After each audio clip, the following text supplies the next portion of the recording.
Praise the Lord. దేవునామానికి మహిమ కలుగునుగాక.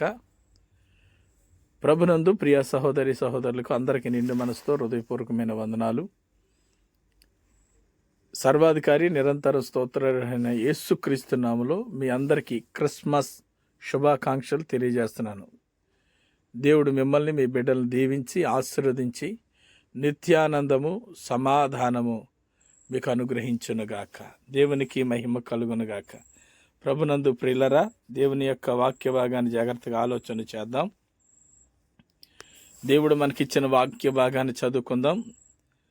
ఏలయనగా మనకు శిశువు పుట్టెను, మనకు కుమారుడు అనుగ్రహించబడెను.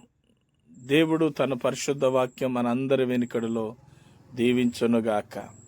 దేవుని వాక్యాన్ని మనం ఆలోచన చేస్తున్నప్పుడు చాలా చక్కటి అద్భుతమైన మాట మనకి కనబడుతూ ఉంటుంది.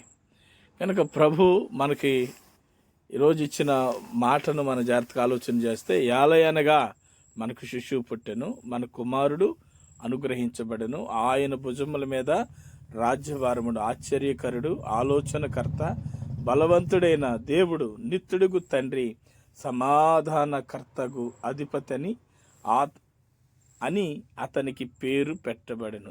దేవుడు తన పరిశుద్ధ వాక్యం మన వినికుడిలో దీవించునుగాక. ప్రియులరా, జాగ్రత్తగా ఆలోచన చేయండి. ఈరోజు దేవుని వాక్య భాగంలో మనం చూస్తూ ఉన్నాము.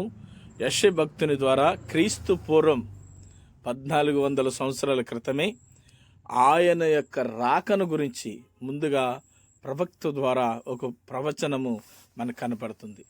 గనుక ఈ ప్రవచనంలో మనకు కనపడుతున్న మాటను, ఆయన పుట్టక ముందు ఆయన గురించి చెప్పబడుతున్న మాట ఏమిటంటే, మనకు ఒక కుమారుడు అనుగ్రహించబడతాడని, ఆయన భుజముల మీద రాజ్యభారం ఉంటుందని, 2 ఆయన ఆశ్చర్యకరుడని, ఆలోచనకర్త, బలవంతుడైన దేవుడు, నిత్యుడుగు తండ్రి, సమాధానకర్త అని అధిపతిని ఆయనకు పేరు పెట్టబడిందని చాలా అద్భుతమైన మాట కనపడుతుంది.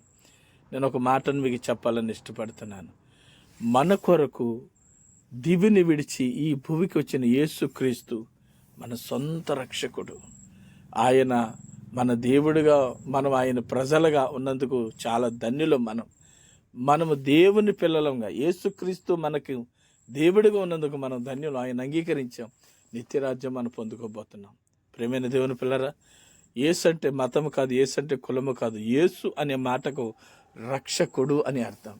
యేసు అనే మాట రక్షకుడు అని. ఆయన తన ప్రజల వారి పాపముల నుండి ఆయనే వారిని రక్షించను. మిమ్మలను, మీ పిల్లలను, మీ కుటుంబాలను రక్షించి శాపము నుండి, పాపము నుండి, ప్రియమైన దేవుని సంగమా, ఏ విషయంలో మానసికమైన ఒత్తిడి నుండి, దురవస్థ నుండి, దురాపారము నుండి, దురలవాట్ల నుండి, అన్నిటి నుండి విడిపించి గొప్ప రక్షణ మనకి ఇవ్వటానికి దేవుని విడిచి భూమి మీదకి మానవునిగా ఈ లోకానికి వచ్చాడు. క్రీస్తుని గురించి మనం తెలుసుకోవాలంటే, క్రీస్తు శకం, క్రీస్తు పూర్వం, ఆయన లేకుండా ఏది లెక్కించబడదు. కనుక ఆయన మన కొరకు ఈ లోకానికి రావటానికి ఆయన గొప్ప దేవుడై ఉన్నాడు.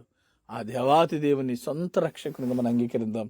సర్వోన్నతమైన స్థలములో దేవునికి మహిమ, ఆయనకి ఇష్టలైన వారికి భూమి మీద సమాధానం. భూమి మీద సమాధానం లేకుండా నువ్వు ఉన్నావేమో, నెమ్మది లేకుండా ఉన్నావేమో, అసమాధానంతో నీ జీవిస్తున్నావేమో.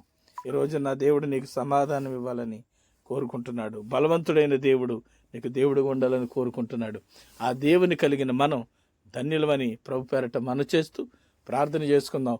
ఈరోజు ఈ క్రిస్మస్ శుభాకాంక్షలు మీ అందరికీ తెలియజేస్తూ, మా అందరం కూడా మన కుటుంబాలు, మన పిల్లలతో సంతోషంగా మన ప్రయాణాలు, అన్ని విషయాల్లో దేవుడు మనకు తోడుగుండి నూతన సంవత్సరంలో మన అందరం దేవుని నామమును ఘనపరచుదాం. దేవుడు మీ అందరినీ దీవించునుగాక. ప్రార్థన తల్ల వంచండి. ప్రేమ కలిగిన తండ్రి, దయగలిగిన మా యేసయ్య, మీ బిడ్డలందరినీ దీవించి ఆశీర్వదించండి. ఈ వాక్యం యూట్యూబ్ ద్వారా వింటుండగా వారిని, వారి బిడ్డల కుటుంబాలు నిండారుగా దీవించండి. ప్రభువా, ఇదిగో నా తండ్రి, క్రిస్మస్ దినాల్లో సంతోషకరమయంగా వారి కుటుంబాలు దయచేయండి. నెమ్మది లేని వారికి నెమ్మది, సమాధానం లేని వారికి సమాధానం, ఆయుస్సు, ఆరోగ్యం, వారి రోగ రుగ్ధతల నుండి విడిపించండి. మానసికమైన ఒత్తిడి నుండి విడిపించండి. ఈ సంవత్సరం అంతా మమ్మల్ని కాపాడినందుకు స్తోత్రాలు చెల్లిస్తూ, మరి నూతన సంవత్సరంలో మేమందరం సంతోషంగా నిన్ను స్తుతించే భాగ్యం దయచేయమని నీ పిల్లలను మీ చేతులకు అప్పగించుకుంటూ దీవించి ఆశీర్వదించమని యేసు నామమును ప్రార్థిస్తున్నాను పరమ తండ్రి. ఆమేన్. Praise the Lord. అందరికీ వందనాలండి. దేవుడు మిమ్మల్ని దీవించును గాక. God bless you. Praise the Lord. దేవుని నామానికి మహిమ కలుగును గాక.